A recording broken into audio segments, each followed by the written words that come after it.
This is Shivam Info Media and Open Broadcasting Services, a venture of Shivam Group, and you're watching Local TV, the news of your doorstep.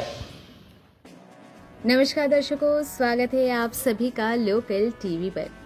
आज की तारीख है 23 जून 2022 और मैं निशा लेकर आई हूँ कागज नगर की ताज़ा तरीन खबरें। आइए देखते हैं सबसे पहले आज की हेडलाइंस। तिरियानी जल प्राप्त में बढ़ गया पानी, पर्यटकों की भीड़। स्कूल की मरम्मत, बच्चों की कसरत। गरीब कल्याण योजना का चावल वितरण शुरू। ट्रेनों के कैंसिल होने पर हुआ बवाल। एससी जाति में विभाजन की मांग। लकी ड्रॉ के नाम पर ऑनलाइन धोखाधड़ी। टीचर अम्मा कलेक्टर। राष्ट्रपति नामांकन में शामिल होंगे स्वयं बापूराव। भाजपा ने पालन किया श्यामा प्रसाद बलिदान दिवस। तो आइए अब देखते हैं खबरें विस्तार से। तिरियानी मंडल के चिंतल मधारा वाटरफॉल्स में फिर से पानी का बहाव जोर पकड़ चुका है। कुछ दिनों पहले हुई वर्षा के कारण आज इस जल प्रपात का जल स्तर बढ़ गया है, जिसके कारण दूर दूर से पर्यटकों का यहां पहुंचना शुरू हो चुका है। वन विभाग ने बताया कि अभी इस वाटरफॉल्स का जल स्तर सामान्य है। यदि वर्षा तेज हुई तो यहां पर्यटकों के आने पर रोक लगा दी जाएगी, क्योंकि पिछले साल भारी वर्षा के कारण जल स्तर में वृद्धि होने से यहां 3 लोगों की मौत हो गई थी। ऐसे में पर्यटकों की सुरक्षा को ध्यान में रखते हुए उचित प्रबंध किए जाएंगे। कोटाला मंडल के वाई गांव स्थित मंडल प्रजा परिषद स्कूल को 4 सालों के बाद फिर से खोला गया। इस पाठशाला में 35 बच्चों ने अपना नाम लिखवाया, लेकिन 4 सालों से बंद पड़े रहने के कारण इस स्कूल की इमारत को काफी नुकसान पहुंचा है। अब इस इमारत की मरम्मत की जाएगी। विद्यार्थियों का समय नष्ट ना हो, इसलिए बच्चों को स्थानीय मार्केट कमेटी के चेयरमैन के घर पर पढ़ाया जा रहा है।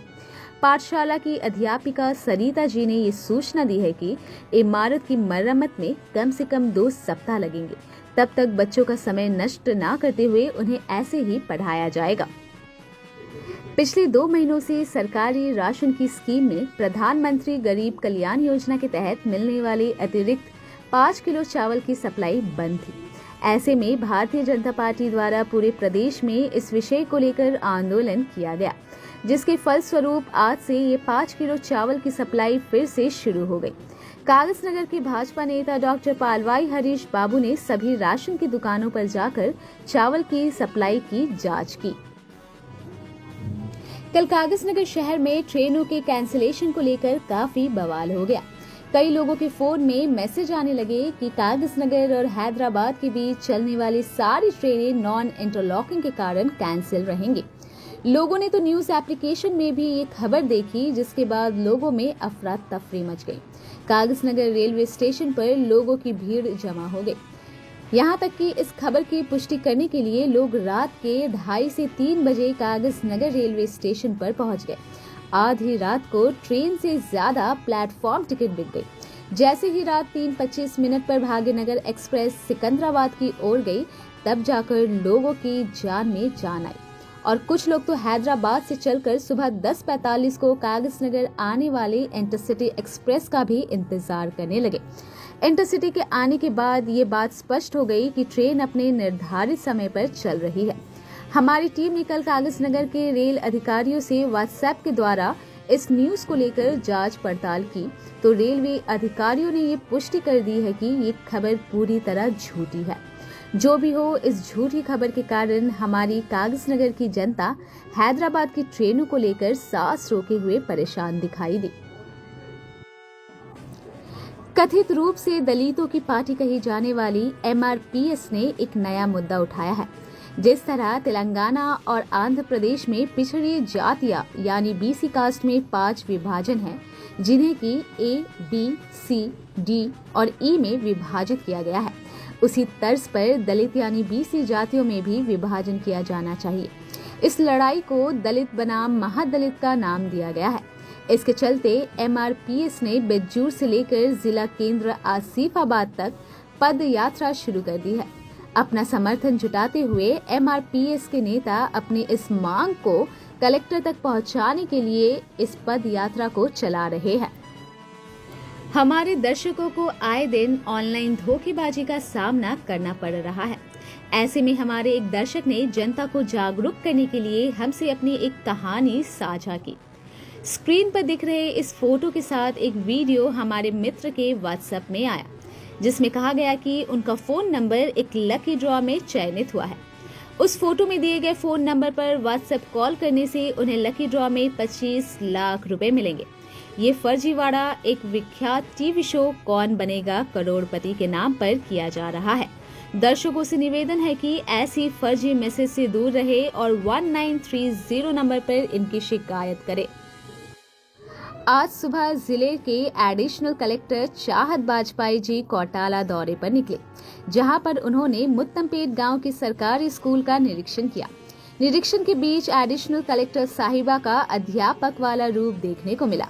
उन्होंने नन्हे मुन्ने छात्रों को गणित पढ़ाया और उन्हें चॉकलेट भी खिलाए। उन्होंने स्थानीय लोगों को कहा कि गांव के सभी बच्चों को स्कूल भेजकर शिक्षित करना चाहिए, क्योंकि शिक्षा हर बच्चे का मौलिक अधिकार है। राष्ट्रपति चुनाव में नामांकन भरने की प्रक्रिया शुरू होने वाली है। ऐसे में भारतीय जनता पार्टी ने अपना उम्मीदवार श्रीमती द्रौपदी मुर्मू जी को बनाया है। ऐसे में उनके नामांकन भरने के समय उनके साथ रहने वाले की सूची बनाई जा रही है।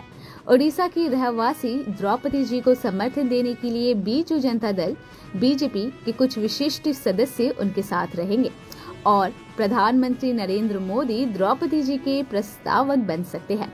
इस बीच में ये सूचना मिली है कि बीजेपी के सांसदों की लिस्ट में आदिलाबाद के सांसद सोयम बापूराव का नाम भी शामिल है। कहा जा रहा है कि आरएसएस के संगठन वनवासी कल्याण परिषद में हमारे एमपी सोयम बापूराव और द्रौपदी जी ने कई वर्षों तक एक साथ काम किया, जिस कारण बापूराव जी का नाम भी सूची में लिखा गया है। भारतीय जनता पार्टी पहले जनसंघ के नाम से जानी जाती थी। जनसंघ पार्टी के संस्थापक रहे डॉक्टर श्यामा प्रसाद मुखर्जी की आज 69वीं पुण्यतिथि है।